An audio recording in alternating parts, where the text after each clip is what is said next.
Hello and welcome! Today we're taking a look at the Halo Infinite Hijacked Ghost set. We'll be taking a look at what you get, as well as the pros and cons of using it for stop motion.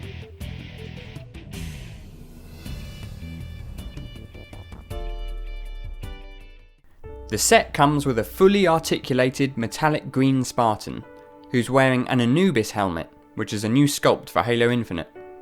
He also has tan coloured forearms and legs. And these can of course be swapped out with other figures if you're wanting to make some custom characters.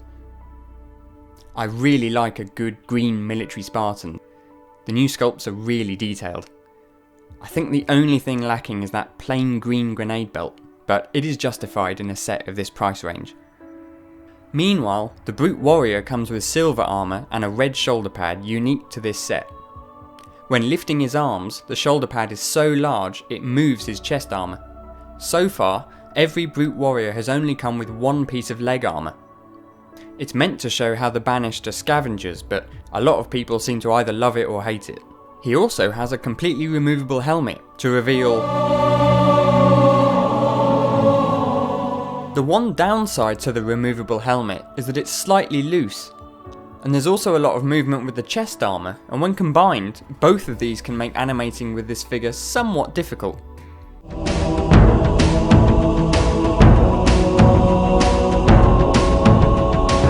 Oh yeah, and there's also one massive issue with these new brutes. Their feet. They don't actually fit on a studded base properly because of their big toe. How did that happen? How does that actually happen? I'm afraid for those of you, including myself, who animate on a studded base, it's almost impossible to make them walk properly. Onto the grunts, and this set comes with two. On the left, a grunt conscript, and on the right, a grunt imperial. These grunts have got some impressive articulation. The grunt conscript comes with a removable face mask. I have seen that some other people's figures of the imperial grunt have a slightly different helmet colour that doesn't match the shade of their chest armour. Mine seem okay, so it might just be up to chance whether that happens to you or not.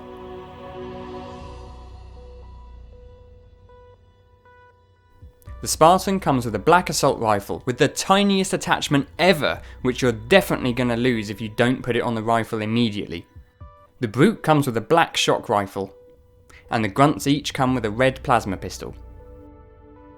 The set also comes with a brick separator, which is really handy.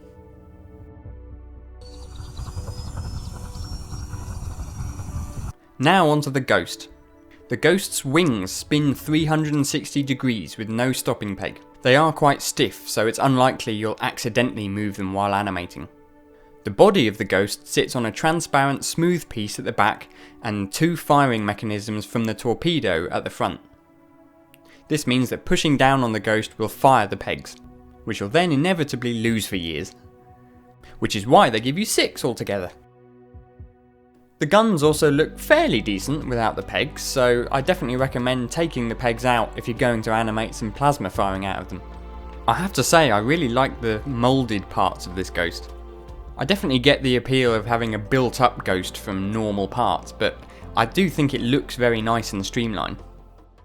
I'd say if you're going to animate with this, stick a big wedge of blue tack or sticky tack underneath and try and film at angles that you can't see it. That way you can tilt the Ghost while moving it, so it looks more realistic. Like many of the new Halo Infinite sets, this set has a 2-in-1 alternate build. The build for this set is a Banished turret and barricade. The turret's a bit lacking, it just feels mashed together with spare parts, although the barricade is pretty cool. Through the power of editing, here's what a few of the barricades would look like together. With its cheap price tag, I think this is a great little set. Either for building or adding to a Banished force, or for just collecting that Spartan. And the Ghost really is one of the smallest and easiest vehicles to animate with.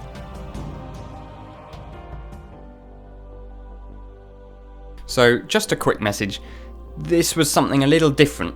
I know these aren't full-blown animations, but I am thinking of making more of these in between working on longer projects like Resolute Harmony.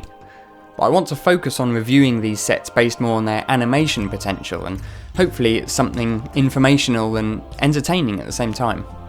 So would you like to see more? Is there anything you think I could do differently? Or is there anything I missed? Please let me and everyone else know in the comments. Thank you very much for watching and have a good day.